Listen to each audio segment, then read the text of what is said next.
Well, good morning or afternoon, wherever you happen to be, and welcome to our discussion of outlining and plotting. The basic idea behind outlining is that you lay out your basic essay in advance so that you can try to handle a lot of the problems up front. You may have heard the old saying that an ounce of prevention is worth a pound of cure. Well, that's very much the case here. Well, I hope an obvious question that's popped into your mind is, why outline? What's the point? Why go to all of this extra trouble and make this extra step, especially if you just want to get done with your essay? Well, the long and short of it is that an outline helps you to prevent having to go back and fix a lot of problems by taking care of the issues up front. And so instead of having to spend a lot of extra time in your editing, you spend a little bit of time in the outline. So first, outlines allow you to see the skeleton of your essay. One of the major problems I see with students is that they really don't understand what their essay actually says. They get so caught up in the writing of individual sentences that they lose the overall flow. Well, an outline clears away all the chaff and lets you see the very basic essence of your essay. Next, it cuts away the fluff and makes sure you're focused on that thesis. Remember, your thesis is the linchpin of your entire essay. Everything has to be focused directly on that. It has to prove that point. Well, looking at it in outline form helps you to see that every one of your major points lines up. It also lets you rearrange major points with minimal trouble. So instead of writing the entire essay and then realizing that your second paragraph should have been your first paragraph and your first paragraph should have been your third paragraph, you go ahead and lay it out there in the outline and you move a few words around as opposed to having to recraft entire paragraphs. And finally, it allows you to catch some very serious errors before the paper is even written. Rather than having to wait and realize you've got to rewrite a third of your paper, you can see things in your outline, make a few tweaks to your plan, and then do it right the first time. So outlining is very important and very useful. So when we talk about an outline, what do we mean? Well, some people have an idea that an outline is 2 or 3 words. Other people seem to think that an outline must be 15 pages long. I've actually seen some people write outlines that were significantly longer than the final paper. So what do we mean? What should an outline have? Well, the answer is that it is the minimum that is useful to you. For some people, that will be only a few words. Other people thrive on the idea of being very, very well organized, and they're going to have much, much, much more. But use what works best for you, and I would encourage you to experiment with the different levels of detail until you know for sure.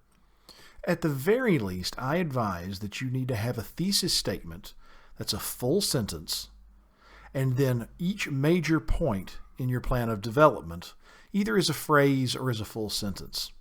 If you want to go one better, do all of the above, plus add a significant subpoint or significant subpoints under each major point so you can see how they relate too. And if you want to go even beyond the above, and to me this is optional, you want the above in full sentences laid out in complete detailed outline form. Now, some people love that, as I said. For me, it never worked particularly well because it seems like you're literally writing the essay twice in a row. But it does give you the advantage of being able to see how all of your individual sentences fit into your overall organization. So if that works for you, do it. At the same time, if it doesn't, don't feel forced into using a style that doesn't suit you.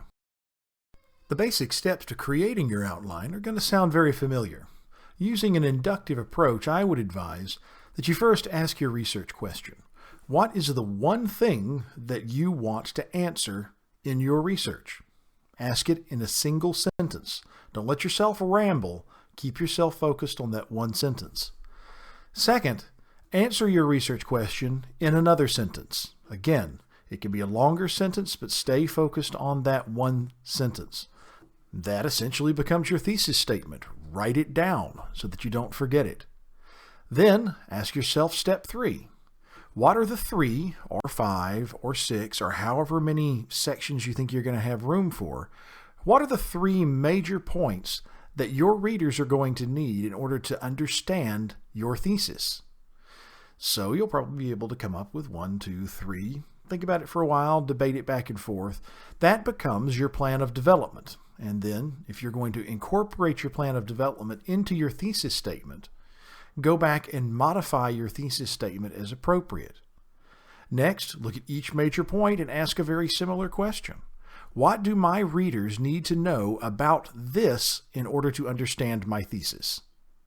And once again, write it all down and keep it focused on that thesis. If it does not relate to the thesis, even if it's the greatest information in the world, it does not belong in your outline or in your essay.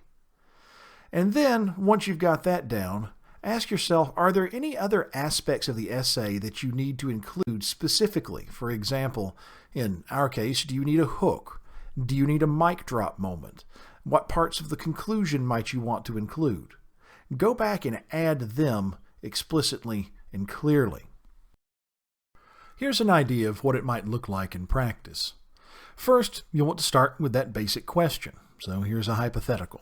How important is the Battle of Gettysburg to the American Civil War? That's our question and that's our starting point. Next, we move on to answer that question. Again, keep it focused down to a single sentence. How important is the Battle of Gettysburg to the American Civil War? The Battle of Gettysburg, while an important fight, did not decide the outcome of the war. That should be clear, concise, and to the point, and since it's a single sentence, it's very focused. All right, so we've got our thesis statement, and then you can see how I've unpacked it here into 3 example points. Hopefully you'll be able to notice that each one is directly related to that thesis, and that there is a logical order to the way that they're dealt with. Also notice that I left some space in between each one. I wasn't able to leave much because of the nature of the slide, but I'd encourage you to leave as much as you can so you have plenty of room to be able to fill in with your subpoints. The next step, of course, is to fill in those subpoints. So I've added at least 2 subpoints under each major point, which would allow us to have one good solid paragraph. You can add more if you need to. It all depends on your situation. You'll notice that even short phrases allow you to pack in some pretty significant detail. In general, reasonable detail is better than being too vague. It helps you remember what you're talking about and again stay focused. Also notice, of course, that each major subpoint is directly related to each major point and through it directly related to that central thesis. So it all flows into the central point of the thesis. And having done that, we can then take the final step and sort of make it look a little more like the actual essay itself. Add in the hook. What if Gettysburg was not that important a battle? Which, believe me, to American Civil War buffs, that is a big attention getter. Then we have our thesis statement, which we modified with the plan of development because we took that route in this case instead of keeping the plan of development separate. The Battle of Gettysburg, while an important fight, did not decide the outcome of the war due to the superior importance of the Western theater, the strength of Union generals and armies in the West, and the fact that even if Lee had won, the Confederacy would still have lost. Then we have our body with the 3 major paragraphs with all the major subpoints. We've added the conclusion and the mic drop. Perhaps it is time to more fully reassess the importance of Gettysburg to the American Civil War. Now, hopefully you can see by looking at this outline, you've got the entire essay in context. The entire essay is in view at once, all of your major points. You see how everything connects directly to each other. You see in theory how one idea flows from the next and what position in your essay each occupies. Once you have everything out of your head and on the page, you'll then be able to go back and really analyze what you plan to say, and you can head off a lot of problems before they even start. So here are some things to look out for, some questions that you can ask. First, is the thesis supported by the major points? Well, you'd be surprised at the number of essays that I grade where the major points don't line up with the central thesis statement. Your outline will help you catch that. Next, are the subpoints related to and supportive of the actual thesis? Again, you'd be surprised how many times I read a paragraph and there's a sentence or two in there that don't seem to make any sense whatsoever. Well, your outline will help you catch that.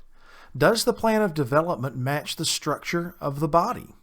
You might be surprised the number of times I get an essay that have in the plan of development points laid out as 1, 2, 3, And then when I actually read them in the body, they're 2, 3, 1. Putting it down in the outline lets you be able to see directly, specifically, whether this is lining up or not. Does the essay follow the form it claims to? Sometimes you end up starting to write a classification essay, and maybe it accidentally morphs into something different, like comparison and contrast. If you actually have your points out specifically in advance, well, then you're able to see it ahead of time. Is the flow of ideas consistent and logical? You're actually able to see specific point flowing into specific point without the extraneous words getting in the way. Have all the obvious questions been answered? Can you look through this outline and say, there's something else that absolutely has to be dealt with? Is there anything else missing? Have you written your outline and forgotten your hook? Do you think you need a better mic drop moment? You have all those different questions that can be answered right up front just by working with your outline. And one final point. Once you've written your outline, once you've analyzed your outline and made changes to it, actually use the blasted thing to write your paper. You'd be surprised, perhaps, about the number of people who go through that step and then, for whatever reason, when they sit down and actually start drafting their paper, the outline goes completely out the window and they lose all focus on it. They completely forget they've even got it somehow, and what they end up producing doesn't benefit from the outline that they've written. So set your outline to the side. If you're working on your computer, open it up in a separate window. Preferably set it up on a different monitor. But do whatever you need to do to keep that outline in focus. Now, of course, I don't mean that you need to be slavishly devoted to your outline. Yes, make changes as you're writing if you need to, but keep the outline in mind. Let it be a tool that will help you improve your writing.